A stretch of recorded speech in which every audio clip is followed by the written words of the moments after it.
Gay Low Gay. What's going on YouTube? The Dominican African American is back with another video.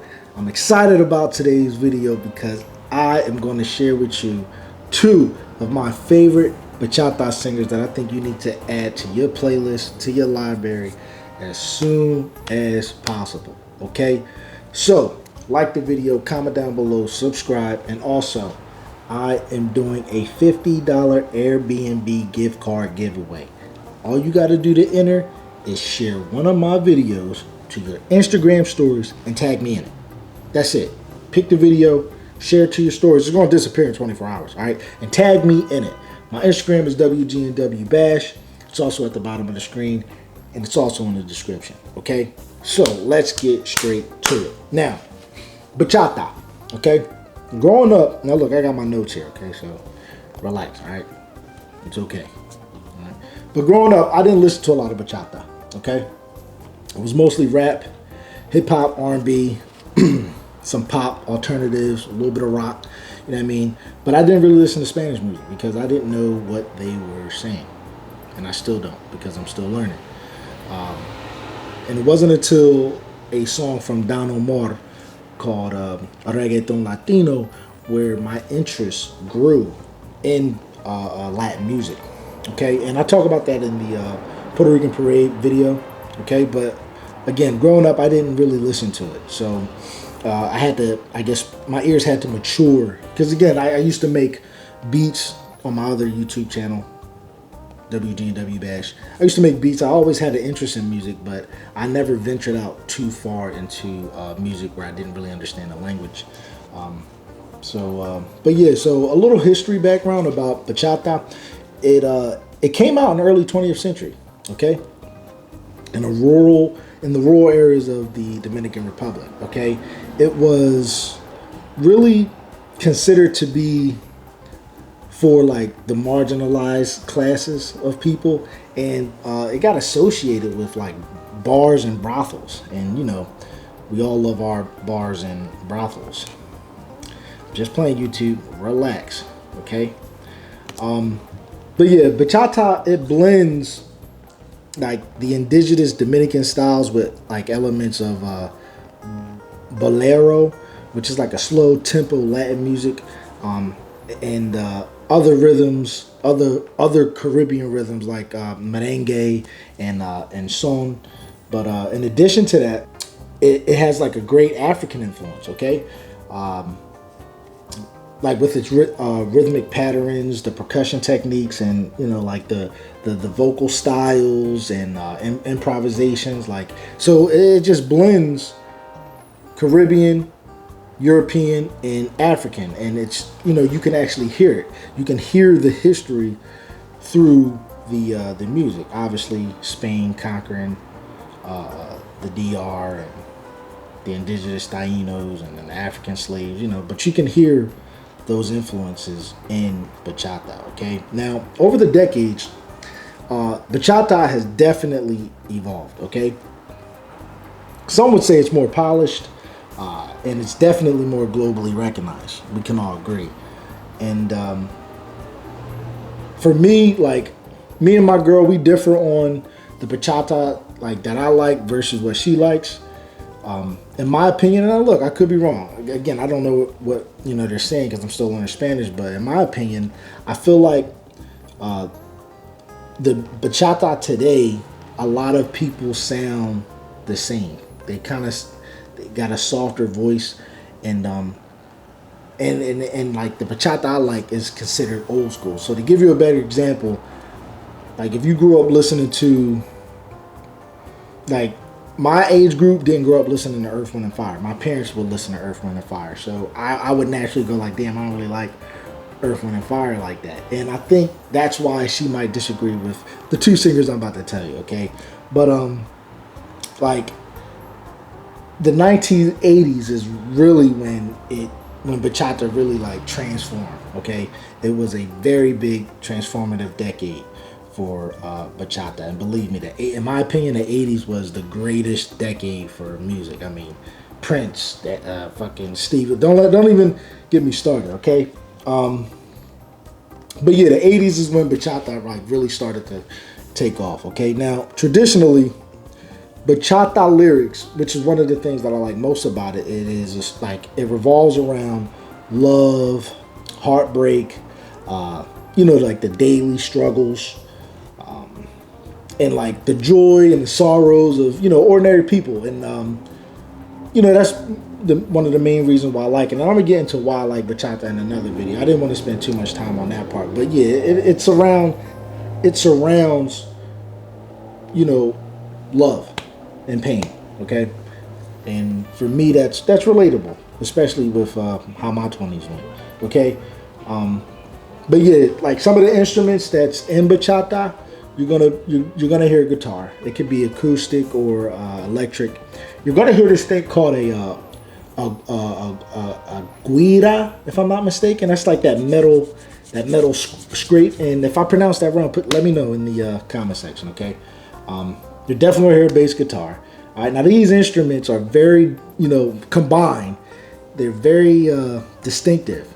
You know what I mean? You know bachata when you hear it because of that combination, and along with the that rhythmic guitar pattern that you hear. I can't, you know what I mean? Like, but you'll know when you hear it, all right? And of course, how can I forget the dance? Okay, the bachata dance. It's I was taught it. I'm not a master at it or not, but it's a sensual dance. You know what I mean? You got your close partner, your in intricate footwork. You know what I mean? Like it's gained a lot of popularity in like dance schools and clubs. And my girl, she actually enjoys dancing bachata and salsa, and she's really good at it. She actually showed me some things that I didn't even know. You know what I mean? It's not just a two-step, like. But yeah, so just like the people in the country, and just like the country itself, bachata has persevered from going from, this genre of bars and brothel and marginalized people to being a global powerhouse and in music, essentially. You know what I mean? And it just persevered. And I think it's due to the realness and these two legends that I'm about to share with you. So first on the list, okay, this is my favorite. All right, don't hate me. Again, don't hate me. This is just what I like. I love these two. I think you guys need to check them out. All right. None other than the pioneer himself, Ramon Torres. I got to put him number one. Okay. Ramon Torres. I think he's a GOAT. He's a pioneer. He's a legend, a staple in the bachata genre. Okay. Old school to obviously the new school cats. Yeah, he's a prominent figure in the bachata music scene. Okay. And when I say prominent, I mean prominent. Okay. Now look, he's known for his distinctive voice. All right. Now, that's the main thing that I like about him. All right, his voice. Today, you're going to hear in today's bachata, you're going to hear a lot of soft-spoken singers. Okay. With Ramon, it's a raspy type, like a slight raspiness to it that I think is just so dope. It's so masculine. And that was the thing that attracted me to him the most. And I already don't know what they're saying. You know what I mean?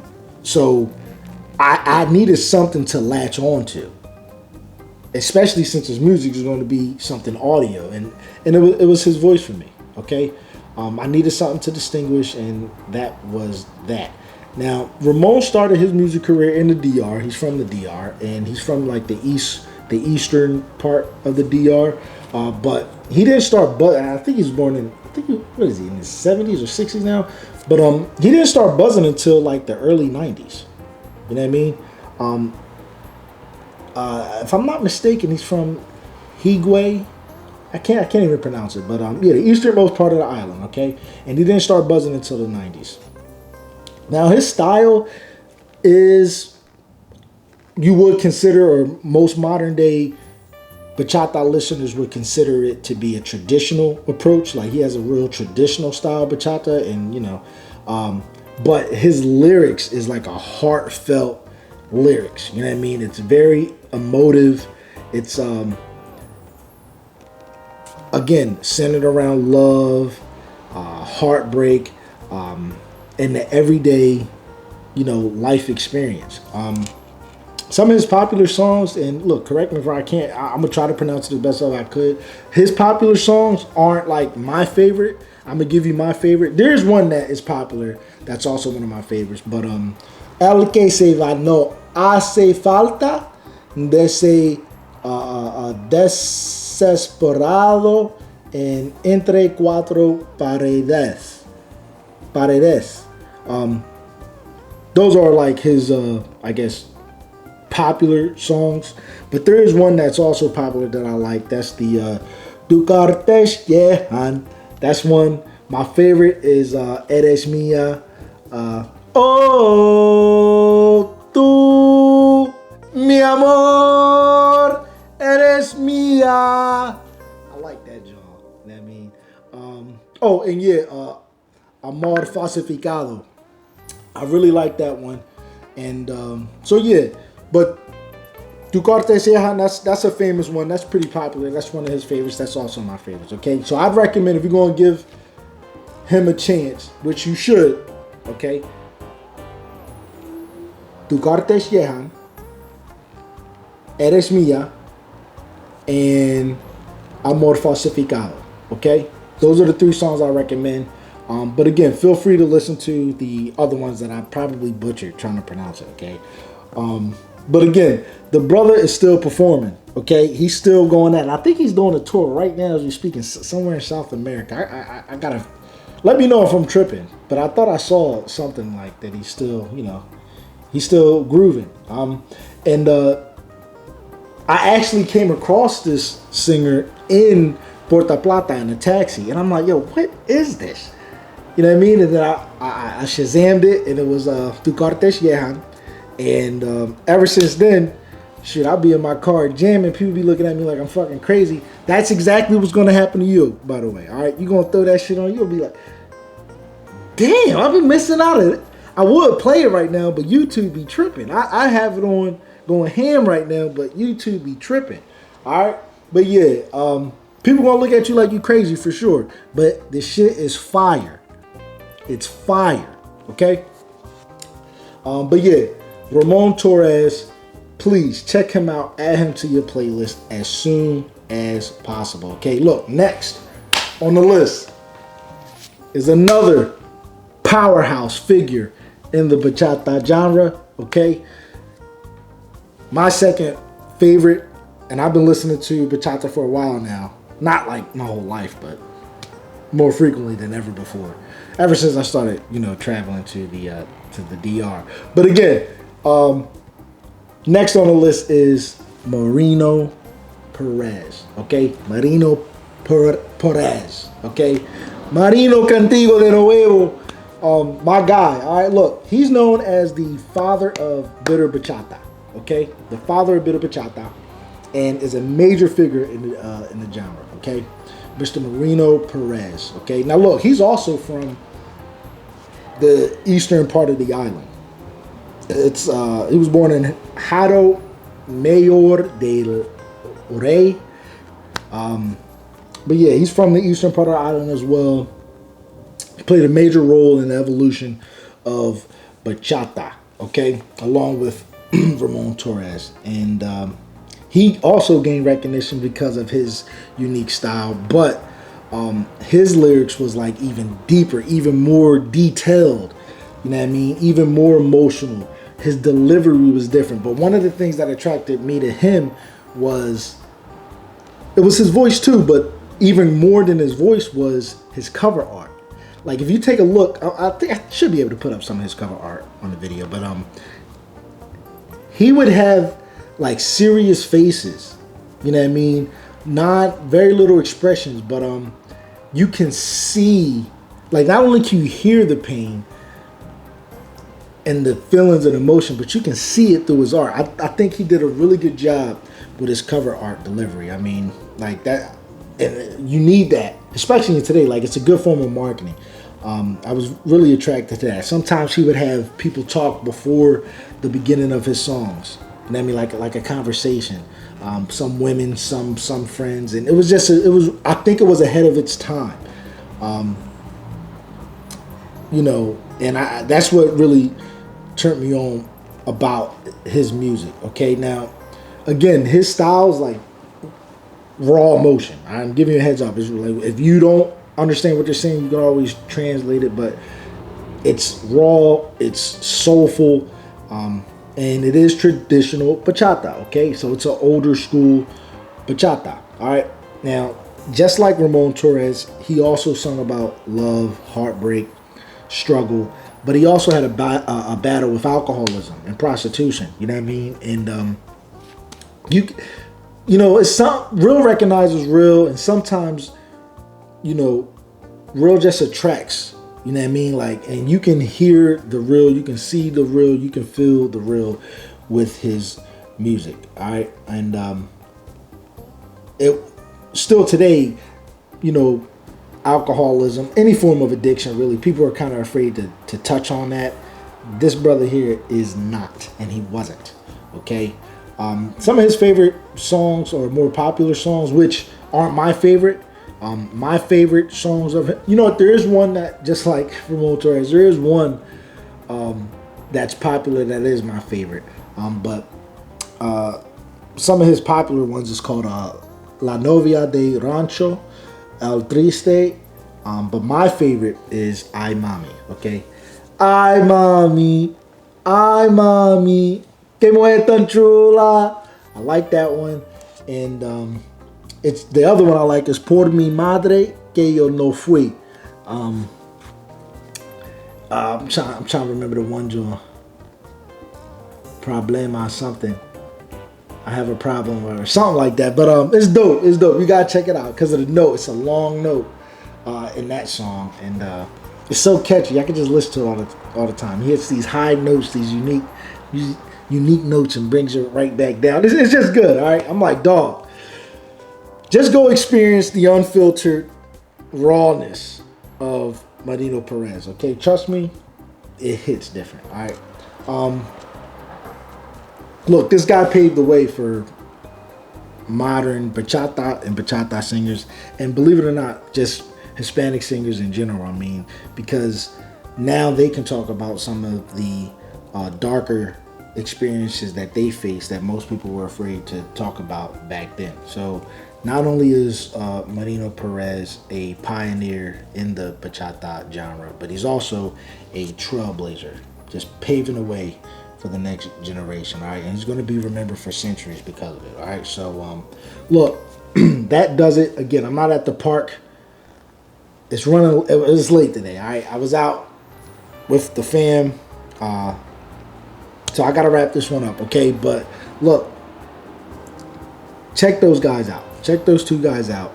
They're not the modern day bachata singers. They are the legends, the GOATs, okay? And if you need to translate some of the lyrics, if you don't understand, then I think this is an even better chance to just feel the sounds.